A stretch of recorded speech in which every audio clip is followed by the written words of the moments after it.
Hello students, welcome to my channel. आज class 12 physics current electricity chapter के 13वें lecture में ईएमएफ और इंटरनल रेजिस्टेंस ऑफ सेल पर आधारित संबंधित क्वेश्चंस करेंगे। ये क्वेश्चंस आपके किसी भी सेल से संबंधित जो उनके ईएमएफ है उनको कैसे जोड़ा गया है, श्रेणी क्रम, समांतर क्रम, साथ में जो है कोई अगर प्रतिरोध जोड़ा गया है जिसमें कि उसका विभव पतन हो रहा है, ये सब क्वेश्चन जो है मल्टीपल चॉइस क्वेश्चन आज हम देखेंगे। तो इसमें 20 इंपॉर्टेंट मल्टीपल चॉइस क्वेश्चंस होंगे ईएमएफ और internal resistance of a cell पर। क्वेश्चन नंबर 1 है, निम्न में कौन सा द्वितीयक सेल है? Volta cell, Leclanche cell, Daniell cell, Edison cell. तो द्वितीयक सेल से क्या तात्पर्य है? द्वितीयक सेल वे सेल होते हैं जो रिचार्जेबल होते हैं। तो इसमें आप वोल्टा सेल, लेक्लांचे सेल और डैनियल सेल, ये प्राइमरी सेल होता है। तो एडिसन सेल जो है यह द्वितीयक सेल है, यानी इसका ऑप्शन होगा डी। सेल में आंतरिक प्रतिरोध किसका प्रतिरोध होता है? सेल के अंदर जो आंतरिक प्रतिरोध होता है वह प्रतिरोध किसका होता है? इलेक्ट्रोडों का होता है, बर्तन का, विलयन का, या इन सभी का? तो सोचिए क्या होता है? इलेक्ट्रोड का होता है, बर्तन का होता है, विलयन का होता है, या सबका होता है? तो ये होता है विलयन का।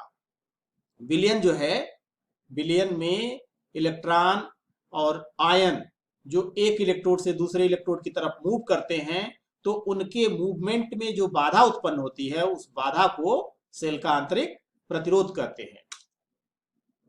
एक प्राथमिक सेल का विद्युत वाहक बल 2.4 वोल्ट है। यदि लघुपथित कर दिया जाता है तो यह 4 एम्पियर की धारा देता है। सेल का आंतरिक प्रतिरोध होगा, क्या होगा? तो अब इसमें क्या दिया है? E बराबर दिया है 2.4 और लघुपथित कर दिया गया मतलब शॉर्ट सर्किट। तो शॉर्ट सर्किट में यह मैक्सिमम करंट देता है यानी 4 एम्पियर की। तो सेल का आंतरिक प्रतिरोध तो R बराबर E अपान I, तो कितना हो जाएगा? 4×6 = 24.6 ओम, यानी जो सेल का आंतरिक प्रतिरोध होगा यानी इसका ऑप्शन होगा डी 0.60 ओम। एक बाह्य प्रतिरोध R को आंतरिक प्रतिरोध स्मॉल r तथा विद्युत वाहक बल E वाली बैटरी से जोड़ दिया जाता है। बाह्य परिपथ में धारा अधिकतम होगी यदि, यानी यहां पर हमें से पूछा गया है कि आंतरिक प्रतिरोध और बाह्य प्रतिरोध में क्या संबंध होना चाहिए जबकि धारा अधिकतम होगी। पहली कंडीशन है R, capital R is less then R, यानी बाह्य प्रतिरोध का मान आंतरिक प्रतिरोध से कम होना चाहिए, बाह्य प्रतिरोध का मान आंतरिक प्रतिरोध से अधिक होना चाहिए, उसके बराबर होना चाहिए, या फिर R का मान 0 होना चाहिए। तो फार्मूला आप क्या पढ़ते हैं? फार्मूला पढ़ते हैं I = E upon R plus R, small r plus capital R। अगर कैपिटल R का मान हम 0 कर दें तो I बराबर E अपान R, यानी हमारा ऑप्शन होगा डी, R बराबर 0। क्वेश्चन नंबर 5, आंतरिक प्रतिरोध स्मॉल r तथा विद्युत वाहक बल E वाली बैटरी से बाह्य प्रतिरोध R, कैपिटल R जोड़ दिया जाता है। बाह्य प्रतिरोध में व्यय शक्ति अधिकतम होगी यदि, क्या कंडीशन है? Capital R is less than small r, capital R is greater than small r, capital R is equal to small r and R equals to 0। तो शक्ति अधिकतम हो उसके लिए क्या होना चाहिए? उस स्थिति में होता है कि जब बाह्य प्रतिरोध सेल के आंतरिक प्रतिरोध के बराबर होता है तो उससे जो व्यय शक्ति होती है, पावर होता है, वह अधिकतम होता है, मैक्सिमम होता है। क्वेश्चन नंबर 6, 50 वोल्ट की एक बैटरी 10 ओम के बाह्य प्रतिरोध के साथ जोड़ दी जाती है। यदि परिपथ में धारा 4.5 एम्पियर हो तो बैटरी का आंतरिक प्रतिरोध होगा। अब इसमें देखिए क्या क्या दिया है। ऑप्शन है 0 ओम, 0.5 ओम, 1.1 ओम एंड 5 ओम। तो बिना सॉल्व किए तो आप इसको बता नहीं सकते हैं। चलिए इसको सॉल्व करते हैं। दिया गया है इसमें 50 वोल्ट की बैटरी है, 10 ओम का बाह्य प्रतिरोध है और 4.5 एम्पियर की धारा है। फार्मूला होता है I = E upon small r plus capital R। अगर हम इसमें small R plus capital R बराबर ई अपान आई लिखें तो ई का मान 50 वोल्ट, आई का मान 4.5, अगर इसको डिवाइड करेंगे तो आएगा 11.11, 11.11, यह ओम होगा। तो स्मॉल आर इक्वल्स टू 11.1, क्योंकि इसमें दशमलव के एक स्थान तक दिया गया इसलिए दशमलव के एक स्थान तक लिया गया। तो 11.1 माइनस ये आर का मान 10 है तो यह आ जाएगा 1.1, यानी जो सेल का आंतरिक प्रतिरोध होगा वह कितना होगा 1.1 ओम, अर्थात डी ऑप्शन। एक सेल का आंतरिक प्रतिरोध 0.1 ओम तथा विद्युत वाहक बल 2 वोल्ट है, इसे 3.9 ओम प्रतिरोध से जोड़ दिया जाता है। सेल का टर्मिनल विभवांतर होगा। अब ये देखिए प्रैक्टिकल में 2 बार क्वेश्चन ही पूछा गया है। ऑप्शन है 0.5 वोल्ट, 1.9 वोल्ट, 1.95 वोल्ट, 2 वोल्ट।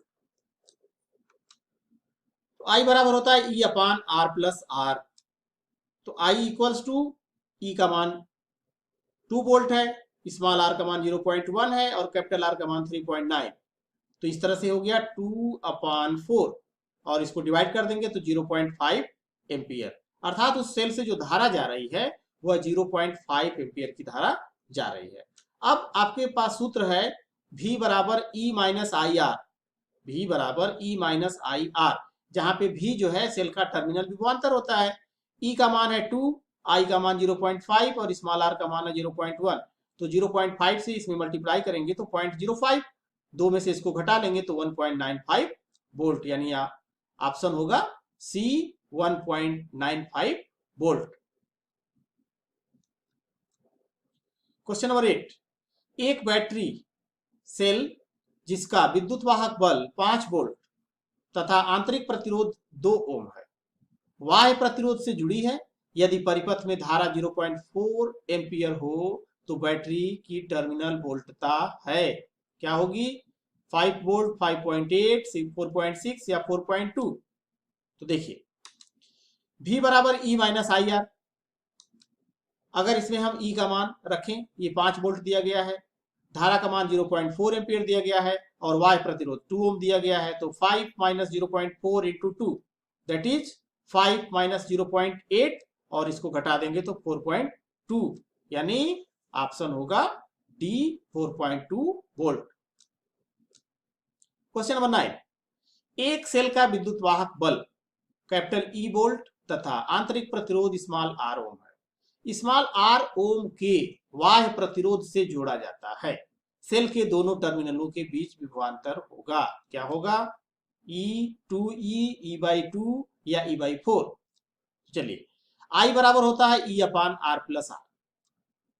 तो आंतरिक प्रतिरोध भी स्मॉल आर है, बाह्य प्रतिरोध भी स्मॉल आर है, तो कैपिटल आर के जगह पर हम पुट करेंगे स्मॉल आर, तो यह आ जाएगा E अपान 2R। इतनी धारा प्रवाहित हो रही है। अब आपको फाइंड करना है सेल के दोनों टर्मिनल के बीच विभवांतर। तो V बराबर होता है E minus I R.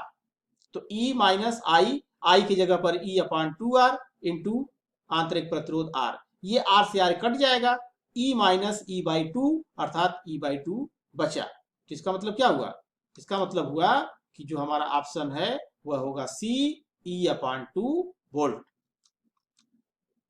Question number 10, एक सेल का विद्युत वाहक बल E जो कैपिटल R प्रतिरोध के सिरों पर जुड़ा है, सेल का टर्मिनल विभवांतर V है, तो सेल का आंतरिक प्रतिरोध होगा कितना होगा, यह E और V के ही टर्म में है, तो twice of E minus V into V upon R, twice of E minus V into R upon V, E minus V into R upon V और E minus V into R। तो चलिए इसको solve करते हैं। V बराबर E minus I R, ये तो आपको पता है, तो आई आर बराबर हो जाएगा E माइनस V। अब यहां से R का मान हो गया E minus V upon I और I बराबर होता है V बटा R। तो V बटा R से यह R जो है ऊपर चला जाएगा, तो E minus V into R अपान V। अब इन चारों में से कौन सा ऑप्शन है, option number C E minus V into R अपान V।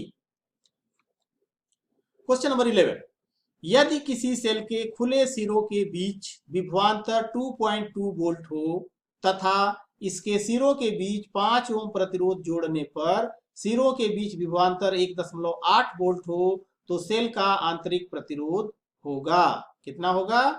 ये ऑप्शंस हैं 7/12 ओम, 12/7, 9/10 एंड 10/9। तो E का मान दिया गया है 2.2 वोल्ट, R का मान है 5 ओम, V का मान है 1.8 और सूत्र होता है स्मॉल r बराबर capital E minus V upon I। और जैसा कि आप I बराबर V बाई R पुट करते हैं तो E minus V into capital R अपान V, तो E भी R के टर्म में हम इसे पुट कर दें तो E का मान है 2.2 माइनस V का मान 1.8, R का मान 5 और V का मान 1.8। अब इसे सिंप्लीफाई करेंगे तो 2.2 में से 1.8 जाएगा तो 0.4 और ये हो गया गुणे 5 बटा 1.8 तो 2.0 अपान 1.8 यानी 20/18 10/9। तो हमारा ऑप्शन होगा डी 10/9 ओम। क्वेश्चन नंबर 12, 1.25 वोल्ट और 0.75 वोल्ट के दो सेल परस्पर उल्टे श्रेणी क्रम में संबंधित हैं, मतलब जोड़े गए हैं। प्रभावी वोल्टेज होगा कितना होगा? 0.75, 1.25, 2.00 वोल्ट एंड 0.50 वोल्ट। क्या होगा? एक सेल है इसका 1.25 है वोल्ट और जो दूसरा सेल है उसका 0.75 है और उल्टे क्रम में जुड़े हैं, यानी श्रेणी क्रम में जुड़े हैं लेकिन उल्टे जुड़े, यानी पोलैरिटी इसकी चेंज होकर के जुड़ी है। तो अब यह एक दूसरे का क्या करते हैं? अपोज करते हैं। तो जो ई इफेक्टिव होगा यह दोनों का अंतर के बराबर होगा। अब इसमें एक सेल का ईएमएफ अधिक है दूसरे का कम है, इसका मतलब कि अधिक से कम वाले को आप घटा देंगे तो E1 माइनस E2 अर्थात 1.25 में से 0.75 घटा दीजिए 0.50 वोल्ट, यानी हमारा ऑप्शन होगा डी 0.50 वोल्ट। क्वेश्चन नंबर 13, किसी बैटरी का टर्मिनल विभवांतर होगा, क्या होगा? सदैव बैटरी के विद्युत वाहक बल के बराबर होगा, सदैव बैटरी के विद्युत वाहक बल से कम होगा, बैटरी में प्रवाहित धारा की दिशा के अनुसार उसके विद्युत वाहक बल से अधिक और कम होता है, बैटरी के आंतरिक प्रतिरोध के परिमाण के अनुसार अधिक और कम होता है। तो क्या होगा? पहला ऑप्शन है कि सदैव बैटरी के विद्युत वाहक बल के बराबर होता है। तो जब अगर उससे कोई बाह्य परिपथ में धारा ली जा रही होगी तो उसके बराबर नहीं होता है, टर्मिनल विभवांतर हमेशा कम आता है। इसका मतलब कि ऑप्शन ए सही नहीं होगा। सदैव बैटरी के विद्युत वाहक बल से कम होता है, तो विद्युत वाहक बल से कम तो होता है, ठीक है, लेकिन आगे भी दिया है कि बैटरी में प्रवाहित धारा की दिशा के अनुसार उसके विद्युत वाहक बल से अधिक और कम होता है। अगर हम वैद्युत धारा की दिशा में चल रहे हैं या वैद्युत धारा के चलने के विपरीत दिशा में चल रहे हैं तो इस पर आधारित होता है कि जो बैटरी में प्रवाहित धारा की दिशा है उसके अनुसार चल रहे हैं तो विद्युत वाहक बल उससे कम और अधिक होता है। अगर उसी दिशा में चल रहे हैं, बैटरी से जो धारा प्रवाहित हो रही है जिस दिशा में, उसी दिशा में अगर हम चलते हैं या उसके विपरीत चलते हैं तो इस स्थिति में यह अधिक और कम होता है। यानी हमारा ऑप्शन होगा सी, बैटरी में प्रवाहित धारा की दिशा के अनुसार उसके विद्युत वाहक बल से अधिक और कम होता है। क्वेश्चन नंबर 14, चित्र में दिखाए गए परिपथ में बिंदुओं ए तथा बी के बीच विभवांतर होगा। इस परिपथ को ध्यान से देखिए, ए और डी के बीच में 5 ओम, एम यानी एम एन और फिर इधर सी और बी के बीच में 10 ओम है। अब यहां पर आप देख रहे हैं कि इस रो में 1 वोल्ट की एक बैटरी है और इसमें एक प्रतिरोध लगा हुआ है 1 ओम। यह दूसरा जो है 2 वोल्ट का है, इसमें भी 1 ओम है और तीसरा इसमें भी। तो इसका मतलब है कि ए और बी के बीच जो विभवांतर होगा इन बैटरी के ईएमएफ या इन जो सेल का आंतरिक प्रतिरोध है इन पर निर्भर करेगा। तो किस तरह से निर्भर करेगा? डी और सी, ये डी है और ये सी है, तो डी और सी के बीच सेलों के आंतरिक प्रतिरोधों का तुल्य प्रतिरोध कितना होगा? तो ये समांतर क्रम में है तो 1/r बराबर 1/1 प्लस 1/1 प्लस 1/1 यानी 3/1। तो इस तरह से r बराबर इसका रेसिप्रोकल हो जाएगा 1/3।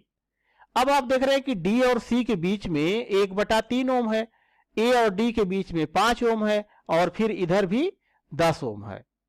तो सेलों का जो कुल प्रभावी विद्युत वाहक बल है उसके लिए सूत्र क्या होता है, कैपिटल E अपान टोटल आंतरिक प्रतिरोध यानी तुल्य प्रतिरोध बराबर E1 अपान R1 प्लस E2 अपान R2 और तीसरा है plus E3 upon R3। E1 by R1 का मान कितना होगा 1 volt, E2 by R2 2 volt, E3 by R3 3 volt. तो इस तरह से 3 2 5 और 1 6 वोल्ट हो गया। तो E बाई R बराबर 6, तो E बराबर 6 इंटू R और R का मान है 1/3। तो इस तरह से 3 दूना 6, तो ये हो गया 2 वोल्ट। अब देखिए कोई ऑप्शन दिख रहा है, कोई ऑप्शन दिखा, डी, ऑप्शन डी है 2 वोल्ट। क्वेश्चन नंबर 15, ये परिपथ है, निम्न परिपथ में 2 ओम वाले प्रतिरोध में वैद्युत धारा है। 2 ओम कहां है, 2 ओम ये देख रहे हैं, ये 10 वोल्ट की सप्लाई है, ये धारा आ रही है 5 ओम में। इसी तरह से ये 20 वोल्ट की सप्लाई, यह धारा दे रही है 10 ओम में। जो 5 ओम में धारा यहां आ रही है वह इधर धारा जा सकती है और इधर से जो आ रही है ये इधर जा सकती है। तो हम ये फाइंड करेंगे इस 10 वोल्ट की सहायता से ये 5 ओम में जो धारा आ रही है वह धारा कितनी आ रही है और इधर कितनी जाएगी। तो 10 वोल्ट की बैटरी से 5 ओम में धारा जो I1 मिल रही है, यानी I1 यहां पे जो धारा है, यह धारा कितनी होगी, यह धारा जो है I1 बराबर V बाई R, तो 10/5 यानी 2 एम्पियर होगी। इसी तरह से ये जो 20 वोल्ट की सप्लाई है ये इसमें कितनी धारा देगी, यह धारा देगी जो है I2 बराबर 20/10 यानी 2 एम्पियर, यानी यह भी 2 एम्पियर की धारा दे रही है और ये भी। तो धारा का जो प्रवाह है ये इस तरह से इधर होगा और यहां पर इस तरह से होगा, लेकिन इसमें भी धारा जाएगी। तो कुछ धारा इधर से इधर जाएगी, कुछ धारा इधर से इधर आएगी। तो जो 2 ओम का प्रतिरोध ये बीच में लगा हुआ है, इसमें जो धारा होगी वह धारा कितनी हो जाएगी, इधर से जा रही है 2 ओम इधर और 2 एम्पियर की धारा इधर जा रही है और 2 एम्पियर की धारा इधर आ जाएगी। दोनों की दिशाएं एक दूसरे के विपरीत है। तो जब विपरीत है तो जो नेट धारा होगी वो इसमें कितनी हो जाएगी, 0 हो जाएगी। ये जो 2 एम्पियर की धारा इधर से जा रही है इधर से जा रही है, इसका मतलब ये 0 हो जाएगा। तो इसका जो ऑप्शन होगा वह बी होगा। क्वेश्चन नंबर 16, निम्न परिपथ में प्रवाहित धारा का मान व दिशा होगी। ये फिगर देखिए, ए बी सी डी, ए और ई के बीच में 1 ओम का प्रतिरोध है, 10 वोल्ट की सप्लाई है, निगेटिव टर्मिनल ए की तरफ है। इसके बाद ई से बी के बीच में 4 वोल्ट की सप्लाई है, पॉजिटिव टर्मिनल ई की तरफ है और नेगेटिव टर्मिनल बी की तरफ है और ये टोटल लगा हुआ 3 ओम। अब आपको ये बताना है कि इसमें जो धारा का प्रवाह है वह किधर से किधर होगा तथा उसका मैग्नीट्यूड कितना होगा। तो ए और बी के बीच प्रभावी वोल्टेज कितना होगा, यहां से देखिए ए और बी, यह दोनों जो है सीरीज में जुड़े तो हैं लेकिन दोनों की पोलैरिटी अलग है। इसका मतलब अधिक वाले में से कम वाला घट जाएगा। तो 10 वोल्ट माइनस 4 वोल्ट यानी 6 वोल्ट की सप्लाई इसके अंदर आ रही है। अब यह 6 वोल्ट की सप्लाई की जो दिशा है वो किधर से किधर है, वह ए ई बी है, यानी ए से बी की तरफ है बाया ई। परिपथ में कुल प्रतिरोध यह 1 ओम, यह 2 ओम और यह 3 ओम, यह सीरीज में जुड़ा हुआ है। तो सीरीज में जुड़ा है तो 1 धन 2 धन 3 यानी 6 ओम। अब परिपथ में जो धारा का प्रवाह हो रहा है उसका जो मैग्नीट्यूड होगा वह आई बराबर वी बटा आर। तो 6 वोल्ट की सप्लाई मिली है और 6 ओम का प्रतिरोध है, तो 1 एम्पियर की धारा इसमें प्रवाहित हो रही है और इसकी धारा किधर से किधर, 10 वोल्ट की जो सप्लाई है उससे 4 वोल्ट की तरफ, अर्थात ए से बी की ओर ई से होते हुए, और धारा कितनी है 1 एम्पियर। तो हमारा ऑप्शन कौन सा होगा, ऑप्शन होगा डी, 1 एम्पियर ए से बी की ओर ई में से होकर। क्वेश्चन नंबर 17, दर्शाए गए आरेख में बिंदुओं ए तथा बी के बीच विभवांतर VA माइनस VB होगा। ये देखिए VA 2 एम्पियर की धारा जा रही है और ये VB, तो ये माइनस और ये प्लस। अब आपको बताना है कि A और B के बीच में कितना विभवांतर होगा। तो I बराबर 2 एम्पियर दिया गया है। परिपथ में कुल प्रतिरोध है यहां से 2 ओम और यहां से 1 ओम, तो 2 1 3 ओम हो गया। और जो इसका EMF है बैटरी का वह दिया गया है 3 वोल्ट और V बराबर होता है E माइनस आई आर। तो E का मान 3 और I का मान कितना रखेंगे? देखिए धारा A से यानी B की तरफ जा रही है, लेकिन जो इस सेल की धारा होगी, इस सेल की धारा जो है वह माइनस से प्लस की तरफ होगी। तो सेल की जो धारा है वह B से A की तरफ होगी और यह धारा जो है A से B की तरफ है, तो इसके विपरीत हो गई। तो जो धारा प्रवाह हो रही है वह ऋणात्मक साइन के साथ लिखेंगे, तो माइनस 2 एम्पियर इंटू 3। अब ये माइनस माइनस प्लस हो जाएगा, 2 3 जा 6, तो 3 प्लस 6 बराबर 9 वोल्ट। ये देखिए एक न्यूमेरिकल क्वेश्चन में इस तरह का आया था, जहां पर आपसे पूछा गया था कि क्या बैटरी के टर्मिनल के बीच का जो विभवांतर है वह विभवांतर इससे कम या अधिक हो सकता है। तो अब यह इस पर निर्भर करता है कि जो धारा का प्रवाह हो रहा है हम उसके दिशा में नाप रहे हैं या उसके विपरीत दिशा में नाप रहे हैं। तो इस तरह से यहां पर हमारा ऑप्शन होगा कौन सा? A plus 9 volt. Question number 18, चित्र में दिखाए गए वैद्युत परिपथ में 4 ओम प्रतिरोध में धारा है। 4 ओम प्रतिरोध कहां है? ये है, ये 3 ओम, 8 ओम, 2 ओम, 2 ओम, 4 ओम और 2 ओम। अब इसको जरा ध्यान से देखें, ये 2 4 और 2 कैसे जुड़ा हुआ है? ये जुड़ा हुआ है सीरीज में। तो जब सीरीज में जुड़ा है, अगर हम इसको नाम दे दें P और ये Q, धारा जो इधर से आ रही है इधर आएगी तो कुछ धारा इधर चली जाएगी, कुछ धारा इधर चली जाएगी।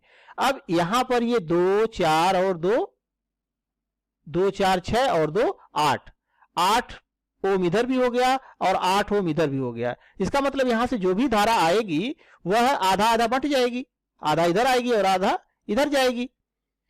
तो PQ सिरे के बीच जो प्रतिरोध है अब वह कितना हो गया? PQ सिरे के बीच, तो इधर का क्या था? इधर का हो गया आपका 1/2, यानी ये 8 हो गया और प्लस ये 8 हो गया, क्योंकि ये समांतर क्रम में जुड़ जाएंगे फिर PQ के बीच में। अब इसको सिंप्लीफाई करेंगे तो R का मान आ जाएगा 4 ओम, अर्थात इधर 4 ओम हो गया। जब ये 4 हो गया यहां से यहां तक का, तो यह 3 और 2 इसके सीरीज में है, तो 4 3 7 2 9। तो परिपथ का जो कुल तुल्य प्रतिरोध है यह 9 ओम हो गया। अब परिपथ में जो धारा है I बराबर V/R से 9/9 यानी 1 एम्पियर, 1 एम्पियर की धारा प्रवाहित होगी। तो 1 एम्पियर की धारा यहां से जा रही है, लेकिन ये 2 भाग में बटेगी और पूछा गया 4 ओम में, तो यहां पे धारा कितनी आएगी? यहां से जो धारा जा रही वही धारा तो यहां से आएगी। तो यहां धारा बट गई, तो जब धारा बट गई तो आधा आधा चली गई, तो 0.5 एम्पियर। तो ऑप्शन होगा B 0.5 एम्पियर।